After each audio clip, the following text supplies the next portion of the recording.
اتجوزت أكتر من 4 مرات، وفي كل مرة تاخد غرضها من زوجها وبعد كده ترميه. نرجس بنت عندها 18 سنة من أسرة بسيطة الحال، عايشة مع أمها وإخواتها الصغار في بيت صغير بالمطرية. ما كملتش تعليمها بسبب وفاة والدها. الحالة المادية اتدهورت أكتر ليهم، ونرجس بدأت تشتغل في البيوت وعند أصحاب المحلات علشان تقدر تساعد أمها المريضة وإخواتها. ناس كتير كانوا بيعطفوا عليها، ومنهم الحاج عادل صاحب مخبز عيش، كان أبو نرجس بيشتغل عنده. وفي آخر مرة الحاج عادل شاف فيها نرجس وشها أصفر وشاحب وبتبكي وهي رايحة تاخد منه المساعدة الشهرية. عادل سألها عن سبب دموعها. نرجس قالت له إن صاحبة البيت اللي بتشتغل عندها مدت إيدها عليها علشان نرجس أخدت تفاحة من التلاجة من غير ما تقول لها، وإنها مش هتشتغل عندها تاني لأنها طردتها. عادل عرض عليها في الوقت ده إنها تيجي تساعده في المخبز، تسجل الحاجات اللي داخلة وخارجة من المخزن زي أشولة الدقيق والردة والعيش، وقال لها إنه عارف إنها بتفك الخط والشغلة سهلة جدا. الحاج عادل كان عايز يساعدها بطريقة غير مباشرة، وبالفعل نرجس بتوافق وبتشتغل عند عادل، وبتبدأ تعرف كل حاجة عن تجارة عادل لأنه كان تاجر بجانب شغله في إدارة الطابونة. ولما لقت عادل بيكسب كتير جدا بدأت إنها تقرب منه بكل الطرق وتبين له إنها بتحبه وبتخاف عليه، وبصورة مباشرة وغير مباشرة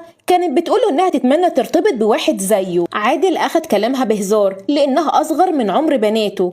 عادل وقتها كان عنده حوالي 60 سنة، متجوز وعنده أولاد متجوزين ما عدا ولد واحد، وعايش هو ومراته وابنه في البيت اللي فوق المخبز. ومع خفة ودلع نرجس على عادل بيطلب إيدها للجواز، وبالفعل نرجس بتوافق، لكن شرطها الوحيد إنها تتجوز في نفس البيت اللي فوق المخبز في شقة منفصل عن ضرتها. وبالفعل بيتم الزواج، ونرجس من اللحظة الأولى بتخطط إنها تستولي على كل حاجة، وبدأت تعمل مشاكل كتير مع مرات عادل وهي ست كبيرة في السن. لحد آخر مشكلة نرجس بتقول إنها حامل، وبعد شهرين بتقع من على السلم وتقول إن ضرتها وقعتها علشان تسقطها، وبتفضل تبكي وتقول إنها سقطت. وعادل بالفعل بيسمع كلام نرجس وبيعمل مشكلة كبيرة مع مراته، واللي كانت تعبت وزهقت من وقوف جوزها عادل في صف نرجس، فبتقرر إنها تسيب البيت وتروح تقعد عند بنت من بناتها.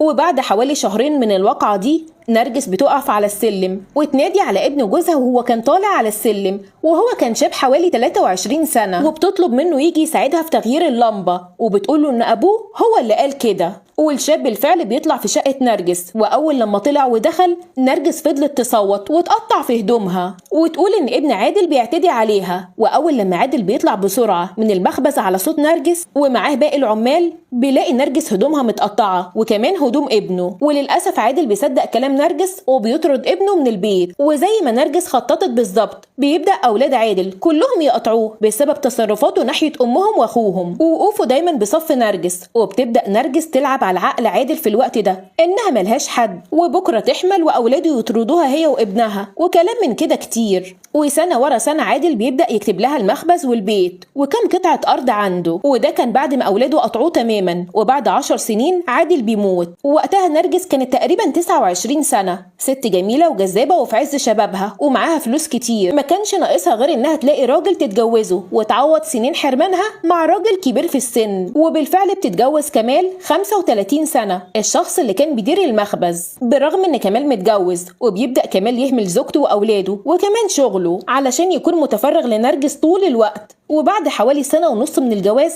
كمال صحته بدأت تتدهور وما بقاش له عندها لازمة لأنه ما بقاش قادر يديها حقوقها الزوجية. ونرجس بتقرر إنها تطلق نفسها منه لأن العصمة كانت في إيدها. وبعد شهور العدة نرجس بتختار موظف في الحي كان بيخلص لها بعض الأوراق، وده كان أكبر منها بسنة وبرضه كان متجوز، وبتفضل معاه حوالي 3 سنين جواز. والموظف بيهمل شغله وبيته وأولاده لحد لما بيترفد من الشغل، وبرضه كان متفرغ لنرجس لحد لما صحته بتتدهور وما بقاش له عندها لازمة لأنه ما بقاش قادر يديها حقوقها الزوجية. ونرجس بتقرر تطلق نفسها منه، وبعد الطلاق بتفكر في العريس الجديد اللي هتختاره لحد لما بتلاقي شاب ساكن في بيت قدامها اسمه كريم. كريم كان لسه طالب حوالي 20 سنة، يعني أصغر منها في الوقت ده تقريبا ب15 سنة، لكن نرجس بتصمم عليه رغم فرق السن الكبير لأنها كانت زهقت من الرجالة الكبار في السن. وبتبدأ تعرف إن كريم شاب جاي من إحدى القرى بالأرياف وطالب في كلية التربية، وظروفه على قد الحال متأجر غرفة فوق سطح بيت قديم قصاد بيتها. وفي يوم كريم بيتفاجئ ان نرجس بتخبط عليه بالليل وتعرفه بنفسها وانها جارته وكانت جايباله اكل معاها، وبتقول له لو احتاج حاجة ما يتكسفش منها، وانها جات له مخصوص بعد ما عرفت ظروفه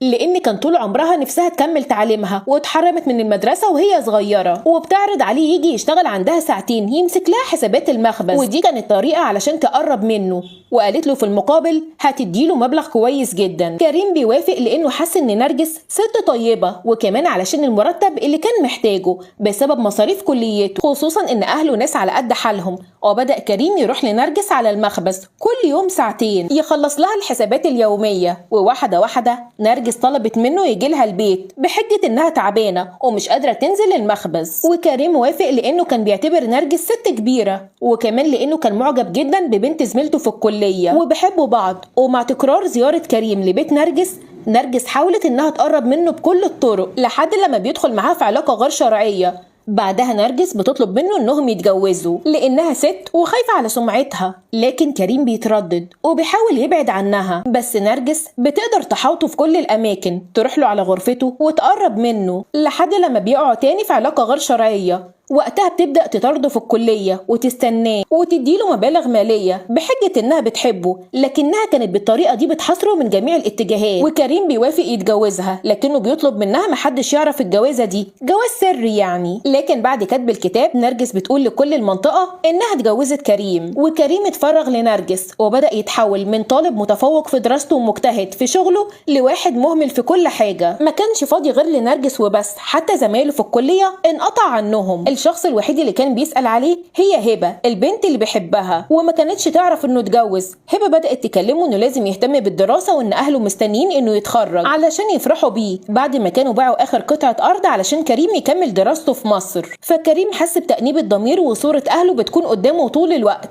ولما رجع للبيت طلب من نرجس انها تسيبه علشان يشوف دراسته، وطلب منها انهم يطلقوا، لكن نرجس بترفض. في الوقت ده كريم حاول يبعد عنها وساب لها البيت ورجع وعاش في غرفته تاني، بس نرجس ما سابتوش وفضلت تطارده لحد لما قدرت انها تعرف انه بيحب زميلته، وكمان راحت لزميلته وقالت لها انها مرات كريم.